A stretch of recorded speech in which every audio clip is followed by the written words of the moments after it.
Parlons du Togo à présent. 43 élèves exclus pour avoir enceinté leurs camarades filles. Nous abordons à présent cette décision de la direction régionale de l'éducation Plateau Ouest. Sur décision, le directeur de cette région de l'éducation exclut 43 élèves reconnus coupables de cas de grossesse sur des élèves filles. Ils sont donc exclus de tous les établissements d'enseignement, les établissements scolaires plutôt de la région éducative, donc des Plateaux Ouest, pour le compte de l'année scolaire 2024-2025. Le deuxième article de cette décision précise que toute réinscription de ces élèves dans les établissements de la région éducative à la fin de la période de sanction sera subordonnée à la prise d'un engagement écrit par ces derniers et d'un parent ou tuteur. Voilà, donc 43 élèves sont exclus pour avoir engrossé leurs camarades. Ils sont des élèves du secondaire, de la 6e à la terminale, dans la région des Plateaux Ouest. 43 est le nombre total de ces élèves exclus dans cette direction de l'éducation. Nous en parlons avec nos invités. Et comme pour le 4e sujet, la parole est à qui veut la prendre en premier. Ils sont 43 à être exclus. La raison, avoir enceinté leurs camarades. Pasteur. Alors, c'est une affaire qui fait scandale, qui éclabousse l'école togolaise. L'école togolaise, il faut le dire. Vous savez, en 2023, on n'en a pas tellement communiqué, mais en 2023, il y a eu plus de 2000 cas. 2000 cas de grossesse en 2023 au Togo. On n'en a pas trop communiqué, mais c'était ça. Et c'est le chiffre qui fait froid au dos. Mais il faut préciser que ce n'est pas seulement les élèves qui sont les auteurs de ces grossesses. Oui, bon, c'est pas seulement les élèves qui sont. Et c'était sur toute l'étendue. Sur l'étendue du territoire. Aujourd'hui, c'est la région des Plateaux Ouest. C'est la preuve que l'école au Togo, qu'on ne le veuille pas, l'école est malade. C'est en réalité notre société qui est malade. Ça pose la problématique même de l'éthique, des valeurs et des principes qui régissent notre société. D'abord l'école. D'abord l'école. L'école. Chez nous, l'école. Est-ce que nous avons suffisamment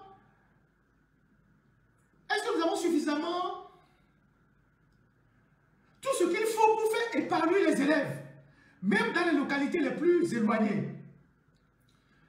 Dans les localités les plus éloignées, est-ce que nous avons des bibliothèques?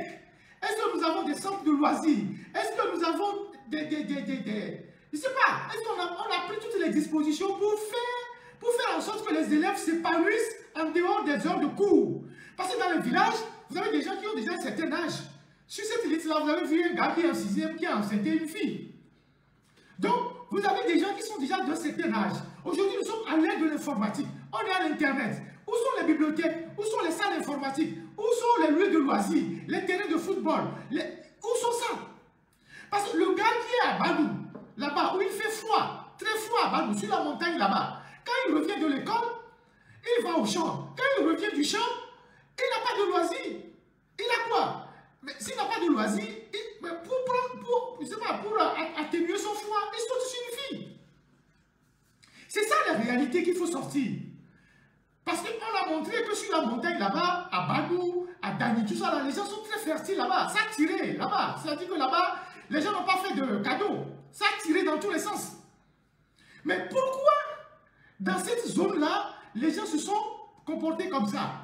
Parce que justement, il n'y a pas d'infrastructure qui puisse occuper les élèves en dehors des heures de cours. Troisième chose, c'est notre société elle-même. La banalisation que nous faisons du sexe. Quand vous prenez tout le Togo là, sauf si nous sommes des hypocrites, et nous avons l'habitude d'être des hypocrites. Quand il y a des problèmes, on passe à côté des problèmes, on s'occupe, on fait de la diversion. Vous voyez tous les chambres de passage qui se multiplient partout au Togo? Les chambres de passage, ça dit que les chambres de passage au Togo, ce qu'on appelle les auberges là, c'est dans tous les coins de rue au Togo. Et l'infidélité dans notre pays a pris des proportions énormes. Les chambres de passage sont partout. Comment voulez-vous qu'un pays qui ne vit que de l'alcool, de la boisson, de la bière et du sexe. Les enfants ou les jeunes enfants, ils voient ce que font les aînés, ils voient ce que font les adultes. Si vous n'avez pas de modèle dans le pays, les enfants vont copier ce que vous représentez pour eux. Les enfants vont copier ce que vous représentez pour eux. Donc, au Togo, c'est les jeux de hasard, la loto, c'est les matchs Manchester contre Real, Paris Saint-Germain contre Marseille comme ce soir, et Liverpool et quoi dans les vidéoclubs. Quand les gens sont là-bas, ils mangent des, comment on appelle ça, petits colas, ils boivent la bière parce qu'ils savent que s'ils sortent de là-bas, ils vont aller tirer une fille. Et les lieux de débauche sont partout. Les lieux de débauche sont partout. Comment voulez-vous que ça ne reflète pas sur l'ensemble de la société? J'ai parlé 1000 fois de Palimé ici. Je vous ai dit comment ça se passe à Palimé. C'est le proxénétisme à Palimé à haute dose, impliquant des élèves. J'ai dit ça plusieurs fois ici. Que la ville de Palimé, c'est le proxénétisme à haute dose, avec des élèves. Il y a des gens qui ont des élèves qui placent à tous ceux qui viennent le week-end à Palimé. Dès que vous arrivez, on vient placer une fille dans votre chambre. Donc, comment est-ce que vous pensez qu'un pays qui est en déconfiture totale, sur le plan de la moralité, sur le plan des valeurs, sur le plan de l'éthique, qu'il n'y ait pas de conséquences dans les écoles? Qu'il n'y ait pas de conséquences dans les écoles? Quand vous prenez les dirigeants, quand vous prenez les dirigeants, oui, Marine, ils boivent Bachana, c'est ça. Vous voyez des élèves qui font des séances de partout, un peu partout. L'autre phénomène que vous savez là, les hommes, les femmes, c'est répandu chez nous.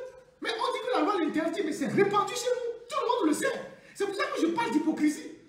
Tout le monde le sait. Nous tous, nous le savons. Les hommes, les filles, on sait comment ça se passe. Il y a même des autorités qui sont dedans. Il y a des autorités qui sont dedans. Les histoires de homme à homme, femme à femme, là, il y a des autorités qui sont dedans. Des artistes, il y en a plein. Mais personne ne dit rien. Personne ne dit rien. Tout le monde trouve que c'est normal parce que tout le monde trouve son compte. Jusqu'au jour où ça arrive sur votre fille. Moi, je n'envoie pas ma fille à l'école pour qu'elle me ramène une grossesse. Je ne vais pas envoyer ma fille à l'école pour qu'elle me ramène je ne sais pas quoi. Je l'envoie à l'école pour qu'elle me ramène un bulletin et qu'elle me ramène un bon résultat. Mais, parce que la société est en train de se délicter, quand on en parle, les gens sont là à dire non, vous exagérez. Aujourd'hui, on reconnaît que l'école est malade. L'école est malade parce que nous sommes en train de... Aujourd'hui, ce n'est plus des enseignements, ce n'est plus de l'éducation. On n'a plus un ministère de l'éducation. Mais on a un ministère des enseignements.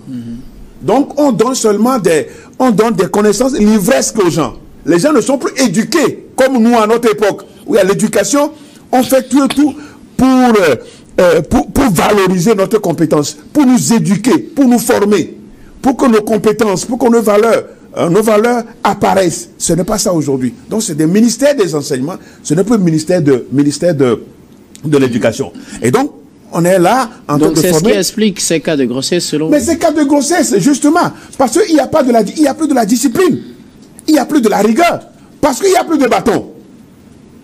Il n'y a plus de bâton à l'école. Il y a même un numéro vert pour que les élèves puissent appeler en cas de violence sexuelle. Donc aujourd'hui, ce sont les élèves qui ont enceinté, les garçons qui ont enceinté leurs camarades. Et l'école même, il n'y a plus de réforme. Depuis 2012, on nous a parlé, on nous avait annoncé les états généraux de l'éducation. On était là, on était dans l'attente. Ces états généraux n'ont plus eu lieu. Et donc, aujourd'hui, l'école est devenue presque une pourriture. Où les élèves sont rois. Les élèves sont rois. Les élèves sont au sommet. On a tellement élevé les élèves, les apprenants, ils sont au sommet. Et voilà la chute.